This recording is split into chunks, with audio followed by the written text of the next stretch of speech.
বাসি ভাত দিনে 25 কেজি মাছ কাটিয়েছি। মাছ কাটতে মোটামুটি শিখে গেছি, সেদিন হাত টাত কাটা গেছে, ভালো রকমই শিখে গেছি। যাই হোক কিছুটা মাছ কাটতে বাকি আছে শিখতে। কঠিন রাখিয়েছি, বড় মাছও আনছি, বড় সাইজের রুই আছে, গ্লাস কাপ আছে, আর ছোট সাইজের রুই আছে। মাছগুলি এই যে এইগুলো ছোট সাইজের রুই বলতে 300 গ্রাম করে আছে, 300 350 করে। গ্লাস কাপ আছে ওই রকমই 400-500 করে। আর ওই বড় রুই একটা আস্তে আস্তে বইনি হয়ে গেছে, বিক্রি হয়ে গেল। বড় রুইটার সাইজ হবে মোটামুটি 800 850 গ্রাম। আর দাদুর কাছে কি কালেকশন আছে দেখাচ্ছি। ছাতাটা টাঙাইছি, তবে রোদ আর হচ্ছে না সেরকম। ছাতাটা ভাঙিয়ে গেছে, একটা নতুন ছাতা নিতে হবে।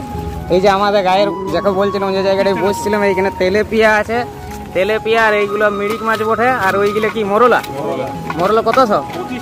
25 টাকা 100, একদম দেশি মরলা। মরলার দাম একদম ঝাক্কাস আছে আজকে বাজারে। মরলা নাই। আর দাদু কই? দাদুর কাছে কি কালেকশন আছে? দাদুর কাছে দেশি ফ্লোট আছে, আর এই যে এগুলো রুই আছে। এইদিকে তোমার মিরিক মাছ আছে, মিরিক রুই মিক্স আছে। আর এই যে কাকাবাবুর দোকানে, কাকাবাবুর দোকানে তো বড় বড় মাছ প্রত্যেক দিনেই পাওয়া যায়, সব পাবে। রুই, কাতলা, কাতলা নাই মনে হয় আজকে। ছোট রুই, বড় রুই, পাঙ্গাস, তাই তো?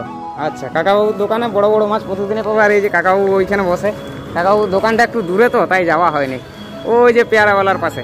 শুভ সকাল সকলকে। সকলে ভালো থাকবেন, সুস্থ থাকবেন, হাসি খুশি থাকবেন।